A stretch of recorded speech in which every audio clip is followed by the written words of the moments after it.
Iseng main polisi-polisian berujung terjebak borgol. Seorang mahasiswa panik hingga akhirnya meminta tolong petugas damkar.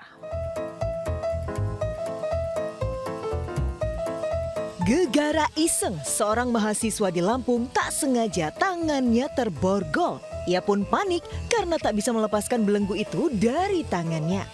Meski sedikit malu, ia akhirnya meminta tolong petugas damkar. Sebelumnya ia sempat berusaha melepas borgol sendiri namun tak berhasil.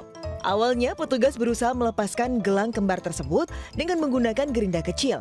Namun lantaran sulit dan kondisi tangan yang terluka, anggota pemadam pun akhirnya mengakalinya secara manual. Borgol dapat terlepas dalam kurun waktu 15 menit. Usai terlepas dari jeratan borgol tersebut, mahasiswa ini pun menyampaikan terima kasih kepada para petugas damkar yang telah menolongnya. Ia pun akhirnya pulang dengan senyum mengembang. Dari Kota Metro Lampung, Tinus Ristanto, iNews melaporkan. Pemirsa, 5 burung hantu dievakuasi petugas damkar dari atap rumah warga di Lamongan, Jawa Timur. Keberadaan burung hantu meresahkan pemilik rumah. Burung hantu ada 5. Tim pemadam kebakaran mengevakuasi 5 burung di atas plafon rumah warga di Perum Graha Indah, Kecamatan Tikung, Lamongan, Jawa Timur. Proses evakuasi yang berlangsung sekitar 20 menit, petugas damkar akhirnya berhasil menangkap ke-5 ekor burung hantu tersebut. Keberadaan burung hantu yang bersarang di plafon mengganggu pemilik rumah. Setiap malam mereka mengeluarkan suara yang cukup keras. Pemilik rumah pun akhirnya melapor ke petugas damkar.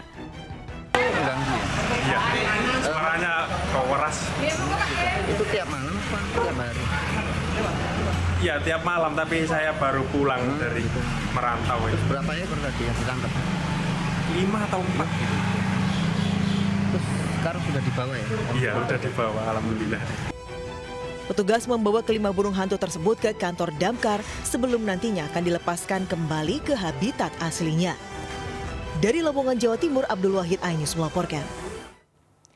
Keluarga pasien mengamuk diduga akibat lambannya penanganan dokter di RSUD Cibabat, Kota Cimahi. Sementara di Bekasi, seorang pasien lumpuh usai operasi sesar diduga menjadi korban malapraktik. Ini kemarin kena ngomong sus, tolong sedot itu perutnya udah penuh. Saya udah tinggalin majikan aing, kumaha ya. Abang kena majikan aing BPJS hari-hari. Salah satu keluarga pasien murka kepada dokter dan perawat di RSUD Cibabat, Kota Cimahi lantaran lambannya penanganan dokter terhadap istrinya yang dirawat karena sedang sakit parah hingga nyawanya tidak tertolong. Korban bernama Yulia meninggal dunia setelah dirawat selama 2 hari di RSUD Cibabat. Sebelum dirujuk ke RSUD Cibabat, almarhum sempat berobat ke klinik dan rumah sakit Dustira Kota Cimahi.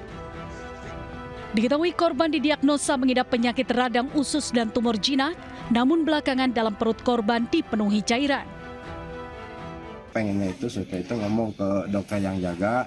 Nah, dokter yang jaga itu telepon yang mau ngurusin dokter pasien saya itu gitu kan, minta izin lah tindak lanjut kalau memang mereka takut. Penyebab kematian atau penyebab kasus-kasus tertentu dan diagnosa, terutama diagnosa pastinya itu nanti pada saat audit klinik. Hingga kini pihak keluarga masih berduka atas kepergian korban dan meminta pihak rumah sakit dapat bertanggung jawab atas kepergian korban. Dari Kabupaten Bandung, Jawa Barat, Yuwono Wahyu, iNews melaporkan.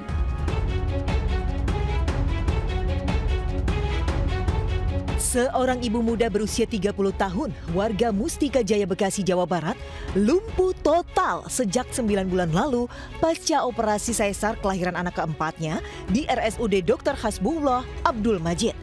Saat pembedahan perut, korban merasakan kesakitan yang luar biasa. Diduga obat bius tidak bekerja karena sudah kadaluarsa. Pasca operasi tubuh kian melemah dan dokter hanya menyebut sebagai efek obat bius. Sementara itu pihak rumah sakit membantah pasien jadi korban malapraktik. Hasil analisa pihak rumah sakit, pasien menderita TBC tulang belakang dengan kondisi yang cukup parah.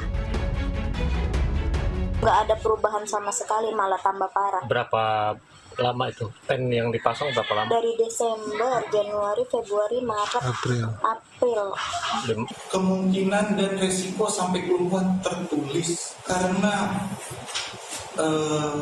TBC tulang terlalu besar, terlalu panjang dari atas ke bawah, mohon maaf. Batang tubuh kita cuma ada 3 segmen, pinggang, torak, lumbal, seperti kata Tranito.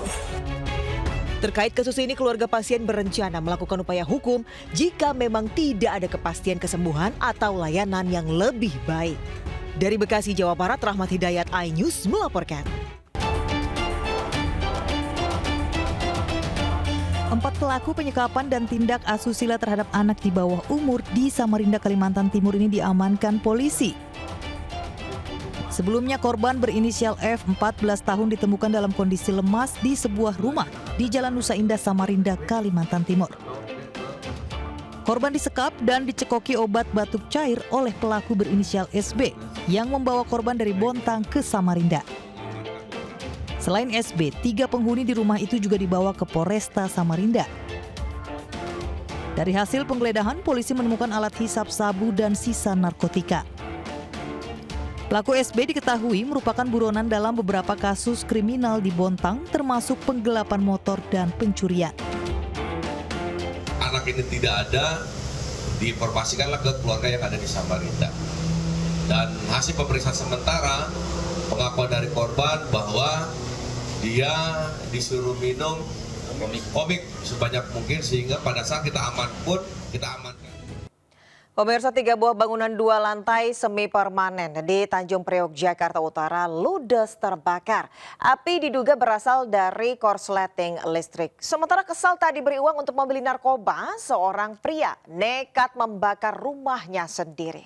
Tanggal 1 Juli di Jalan Agung Utara 1, Blok A2, RW 008. Api berkobar membakar 3 buah bangunan 2 lantai semi permanen di Jalan Agung Utara 1, Tanjung Priok, Jakarta Utara.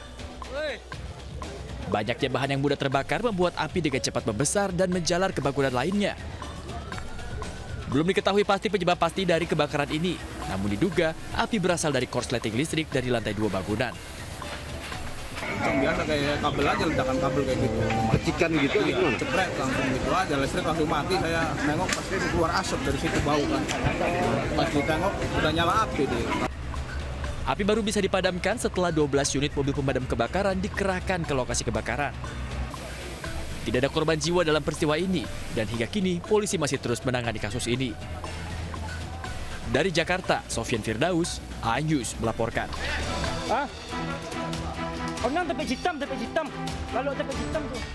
Kobaran api dengan cepat membesar dan meludeskan sebuah bangunan permanen di kawasan Seberang Padang, Kota Padang.